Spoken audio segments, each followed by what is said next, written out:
wish I could stay here beside you in this moment.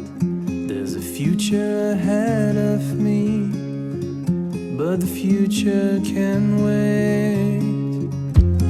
I wish that time could stand. Cuando era niña me interesaba muchísimo el dibujo y la lectura y la pintura, pero la pintura además llevada a todos los ámbitos. Mi familia tenía una tienda de muebles, además era enorme, eran como 3.000 metros cuadrados de exposición y claro, siempre me moví en el taller de carpintería de mi abuelo.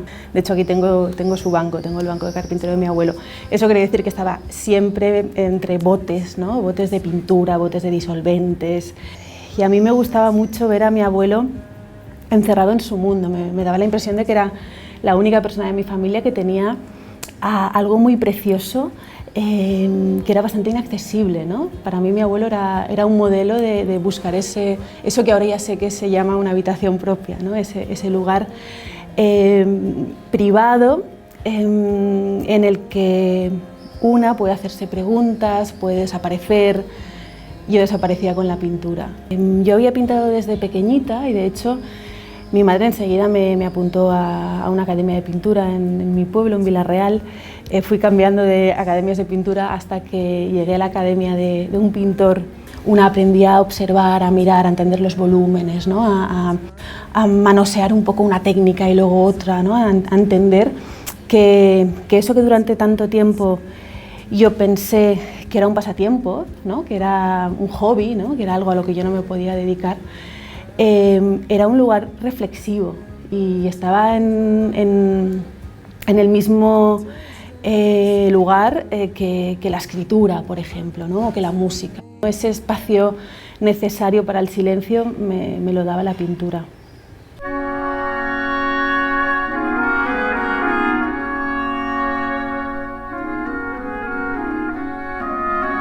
Con la pintura voy dando pequeños pasos, ¿no? Voy haciéndome esas preguntas que quizá no me puedo hacer por escrito, ¿no? La mancha, la abstracción de la mancha te da soluciones como tan reveladoras como, por ejemplo, en mi caso, entender. Yo tuve 2 pérdidas gestacionales y era interesante ver, o sea, es interesante verlo con perspectiva, ¿no? Ver cómo en cada informe médico aparecía la palabra malformación e incompatibilidad con la vida y yo no lo pude entender y no pude asumirlo y hacer el duelo y transitar ese dolor para poder sanar hasta que con una técnica que se llama algrafía que te deforma la mancha, mi gesto de pintar embriones se deformó, ¿no? Y allí vi aquella malformación, ¿no? Aquella deformidad, ¿no? Entonces, para mí la mancha es reveladora porque muchas veces te pone delante cosas que no quieres ver. El momento de toma firme, de decisión, ¿no? de estudiar Bellas Artes fue muy complicado para mí, porque yo era muy buena estudiante y mi familia no entendía que la pintura fuera algo serio, ¿no? Ellos querían que fuera abogada o que fuera médico o que fuera arquitecta. Entonces fue difícil porque no lo entendían. Y tuve la suerte de tener a este profesor de pintura en Villarreal, que él, desde que empecé en su academia, me empujaba, ¿no? hacia las Bellas Artes.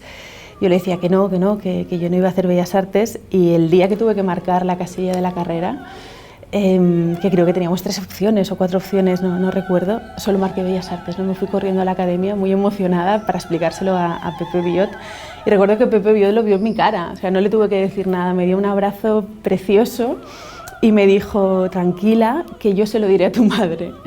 Fue difícil, pero una vez empecé Bellas Artes y mis padres vieron hacia dónde me llevaba, primero el oficio, luego la inquietud, luego también vieron que de alguna manera todavía estudiando me iba ganando la vida, ¿no? Iba haciendo exposiciones, pues el viaje a Italia para aprender grabado me lo pagaba yo de haber vendido algunas pinturas, ¿no? O veían que no era tan grave como lo que ellos pensaban y enseguida tuve su apoyo. Con lo que tener el apoyo de la familia en oficios como este, que son tan inestables, yo creo que es importante.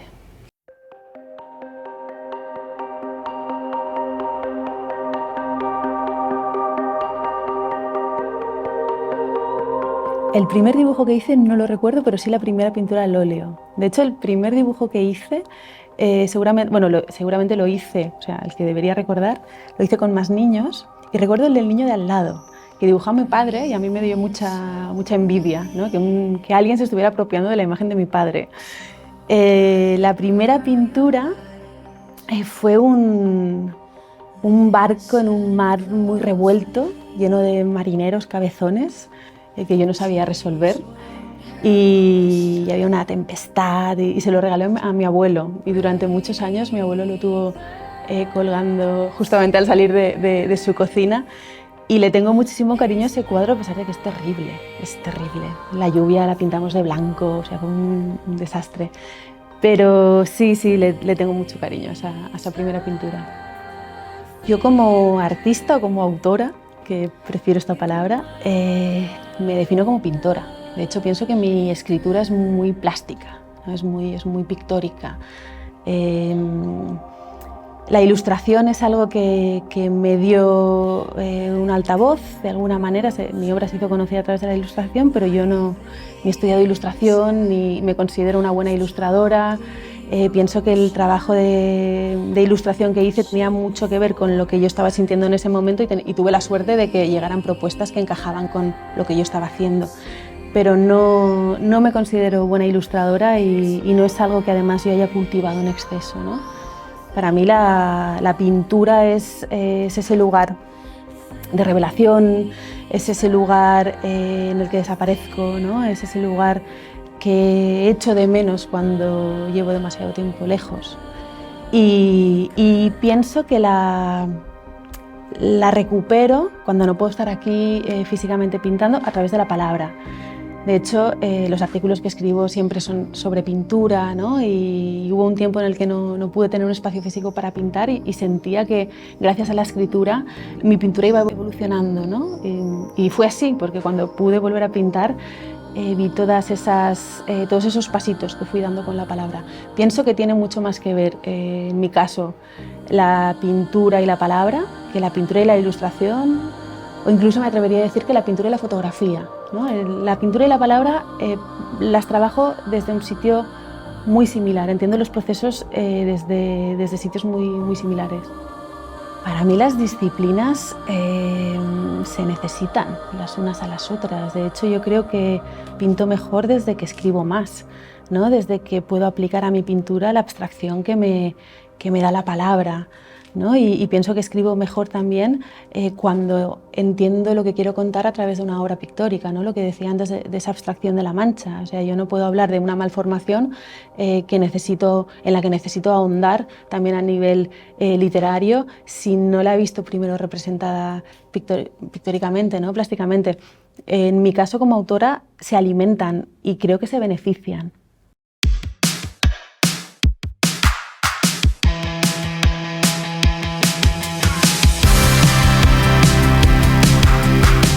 Me llevo de cada viaje.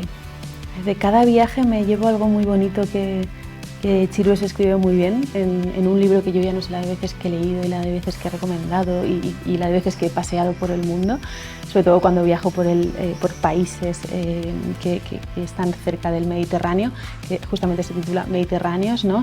Él habla de ese momento justo que no sabes cuándo va a suceder, ¿no? Es como un respirar de otra manera, ¿no? Que te da cada viaje, ¿no? Y dice que por esos momentos justos vale la pena la espera en el aeropuerto, el hacer la maleta, todo el ajetreo, ¿no? Del que uno o una preferiría huir, ¿no?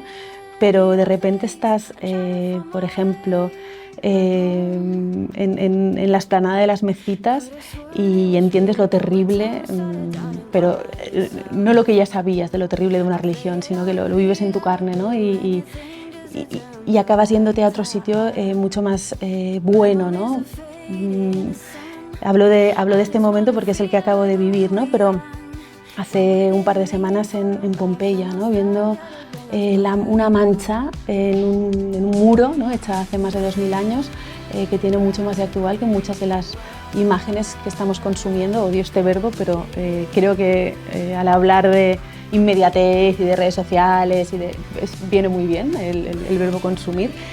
Ese momento de iluminación, ¿no? Al ver el gesto de alguien que hace 2000 años que ha muerto y que está más presente que quizá una persona con la que te cruzas por la calle o con la que convives casi, ¿no? Empecé a viajar siendo consciente de esta necesidad del viaje con 21 años, cuando llegué a Chile. Para mí Chile fue muy importante, fue el primer lugar en el que supe que estamos solos, a pesar de ser seres sociales, y donde entendí que si quería ser feliz tenía que convertirme en alguien con quien poder transitar esto de la mejor manera posible, ¿no? Alguien con quien estar a gusto. Y eso fue en Chile, ¿no? También tuve la suerte en Chile de encontrarme con un taller de grabado. Cuando te dedicas a las artes plásticas o a la escritura, sientes mucha soledad, ¿no? Y el taller de grabado es lo colectivo, ¿no? Es la mirada conjunta, es ese ir desarrollando tu trabajo, pero con cuidado de no perjudicar al de la otra, ¿no? Y alimentándote también de los hallazgos de la otra o de las otras o de los otros. Entonces, Chile para mí fue importante. De cada sitio te llevas una cosa, una experiencia, una conversación, ¿no? Una paleta cromática. En Islandia, ¿no? Hay algunas montañas que como que se derrumban en color, ¿no? Y hay un cromatismo, una armonía bellísima, ¿no? O lugares más austeros, ¿no? Como Jordania, donde tienes que afinar muchísimo la mirada para poder trabajar bien los tierras. Para mí el viaje es importante, por un lado, por esa parte física y tangible y tan pictórica, y por otro lado, porque acabas entendiendo realidades sobre las que has leído mucho, sobre las que tienes conciencia, pero desde otro sitio, ¿no? Eres mucho más... es mucho más sólido lo que vives cuando estás en el lugar.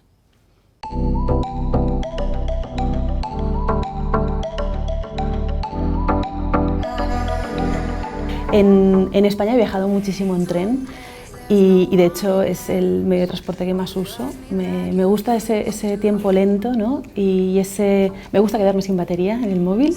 No me gusta quedarme sin batería en el ordenador porque suelo escribir mucho en los trenes. Y me gusta mucho mirar por la ventanilla, ¿no?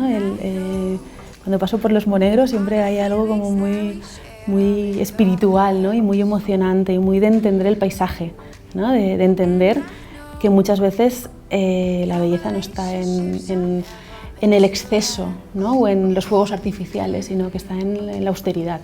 El tren es encontrar el silencio formando parte de una multitud, ¿no? Ahora pienso en un viaje que además ahora vamos a volver a hacer con la madriguera a India, ¿no? Estar en un tren indio, ¿no? Oliendo otras comidas, ¿no? Otros perfumes, escuchando otra lengua, ¿no? Viendo cómo se relacionan las familias.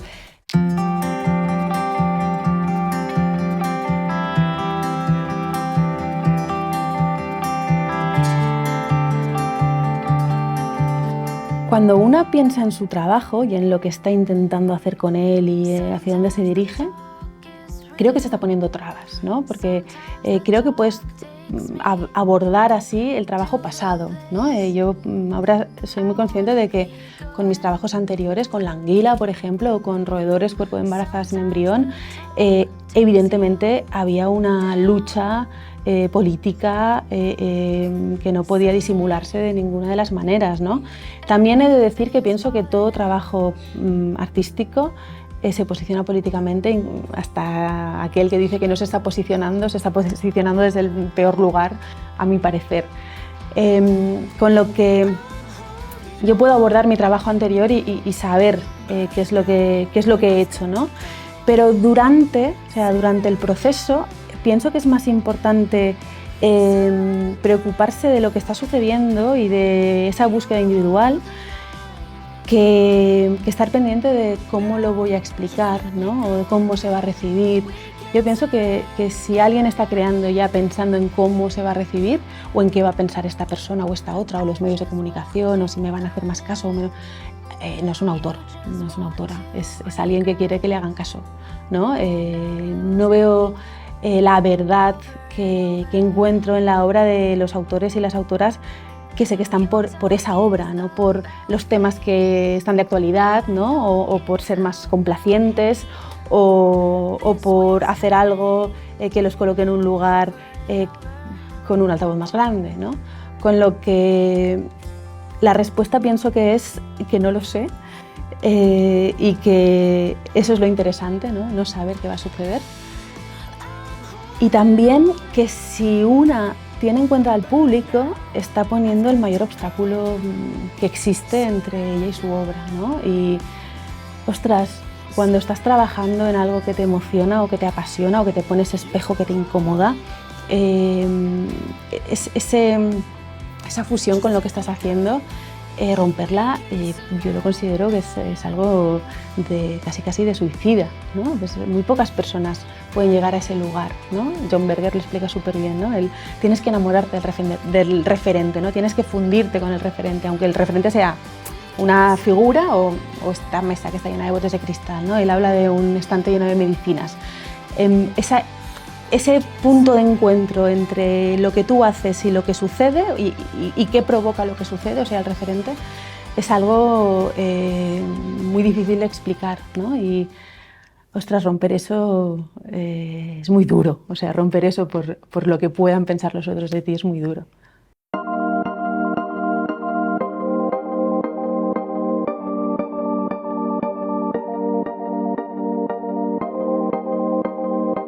Es posible que durante un tiempo las redes sociales para mí fueran una herramienta.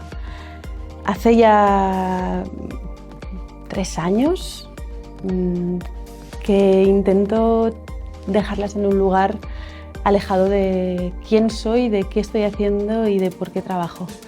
Porque creo que están cargadas de toxicidad y que en general lo que hacen es alimentar el individualismo y el ego, ¿no? Un ego tóxico. O sea, el ego es importante que esté en un lugar sano. Con lo que sí que es cierto que durante un tiempo estaba muy pendiente de las redes sociales y las usaba muchísimo como herramienta, pero ahora prefiero centrarme en la madriguera, por ejemplo, ¿no? Prefiero trabajar con grupos reducidos de alumnas o de autoras. Creo que se construye más sólidamente y en una dirección mejor, ¿no? Porque también las redes sociales no tienen contexto, ¿no? Y además parece como una lucha, una competición entre egos, ¿no? Y lo que yo hago no tiene tanto que ver conmigo, es evidente que yo parto de mi experiencia propia, pero para mí, y creo que se ve mucho en las pinturas de la anguila, ¿no? Para mí lo importante ahora mismo es que desaparezca ese yo que se impone, ¿no? Para mí es importante en pintura encontrar ese equilibrio en el que ni yo estoy imponiéndome la pintura ni la pintura se me está comiendo, ¿no? En el que realmente hay un diálogo. Con lo que las redes sociales a mí me dan cada vez más miedo y las intento mantener cada vez más lejos. No es lo mismo en el caso de la madriguera, que sí que son cuentas, la cuenta de Instagram sobre todo y la web sí que la actualizamos mucho. Sí que estamos más presentes en Instagram a través de la madriguera, pero porque estamos construyendo algo colectivo y porque no hay un yo único, ¿no? que quiere mostrarse. Hay una mirada compartida que intenta construir desde el mayor lugar, desde los mayores lugares posibles, ¿no? Desde los mayores puntos de vista posibles para ser mejores a nivel individual, pero siempre teniendo en cuenta lo colectivo. A mí me dio mucho miedo aquello que sentí en Chile, ¿no? De sentir que estaba sola. Y las personas que nos dedicamos a las artes, muchas veces pienso que se nos hace muy difícil explicarnos, que tu familia te entienda. O sea, yo sé que puedo compartir un Chile muy hermoso con mi familia, que van a venir, van a ver el lugar donde estudié con 21 años, los amigos que hice, los amigos que seguí haciendo en cada uno de mis viajes, ¿no? Qué bonita es la Cordillera Nevada, ¿no? O qué hermoso también es poder desplazarte hasta el sur y ver las Torres del Paine. Claro que lo voy a disfrutar con ellos, pero Nadie va a entender, como puede entender cualquiera de las alumnas del taller La Madriguera, ni Chile, porque ellas van a llegar a un taller de grabado y van a mirar con esa mirada de grabadora, de pintora, ¿no? Van a sentir placer cuando lijen una plancha de cobre, ¿no? Cuando la estampen, ¿no? Con ese fresquito que llega de la cordillera. Entonces, para mí La Madriguera sí que es algo que por ahora está en redes, porque intentamos ser muy cuidadosas con eso, ¿no? No intentar llegar al mayor número de personas posible, sino intentar llegar a las personas que necesitan de esa colectividad para poder desarrollarse como autoras. Considero que somos muchas y muchos los que estamos iluminando zonas oscuras que durante mucho tiempo no se consideraban ni material bruto para construir nada artístico. Y que yo formo parte de eso, pero desde un lugar muy pequeño. Ojalá quien se acerque a la anguila pueda identificar una violencia y pueda sanar, ¿no? Ojalá pueda encontrar alivio, pero yo no soy quien para decir que mi obra alivia, ¿no? Yo hago lo que puedo, ¿no? Y intento no verme desde ese sitio, no me gusta verme desde ese sitio porque yo estoy en construcción, también me estoy revisando, también necesito poder ir cambiando de opinión, ¿no? Necesito sentir que sigo aprendiendo, ¿no? Que esto no es llegar a un lugar y vengo de Jerusalén, ahora pienso en Brian, ¿no? Subirse a una roca y seguidme. No, o sea, que de hecho creo que eso de seguir a alguien desde ese sitio es tóxico, ¿no? Pero sí, si mi obra sirve para iluminar esos lugares oscuros y algunas personas se alivian con ella, evidentemente yo me siento muy feliz.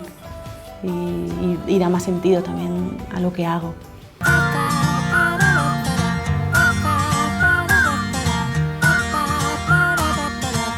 La Madriguera empezó siendo mi espacio propio. O sea, yo me quise construir un taller de grabado porque, como decía antes, ¿no? Para mí el taller de grabado es ese refugio, ¿no? que no me daba durante un tiempo la pintura o la palabra. Y lo que sucedió fue que, estando atenta a las cosas, esa es una frase que le robo a Rosers Brooke. Rosers Brooke es una autora española que se tuvo que exiliar a Chile. Yo la conocí con 20 años, ella allí es premio nacional, aquí casi no la conoce nadie. Y pienso que realmente es muy importante estar atenta a las cosas, ¿no? Porque La Madriguera empezó a mutar, fue una mutación muy lenta.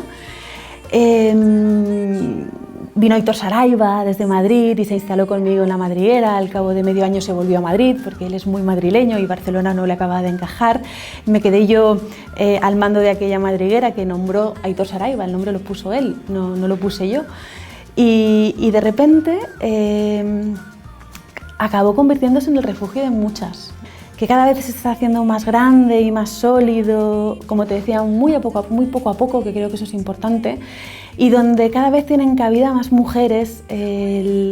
Una de las cosas que más me gusta es que solemos ser grupos en los que hay mujeres de todas las clases sociales, de diferentes nacionalidades, de todas las edades, ¿no? Está trabajando una chica de 20 años con una mujer de 61 años mano a mano, allí es como que las edades desaparecen, ¿no? Y eso es un gran tesoro, como decía, porque nos da muchísima riqueza. La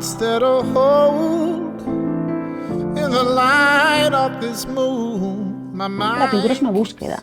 Yo durante mucho tiempo pensaba que pintar era concebir una imagen, hacer uso de mis habilidades técnicas y construirla, ¿no?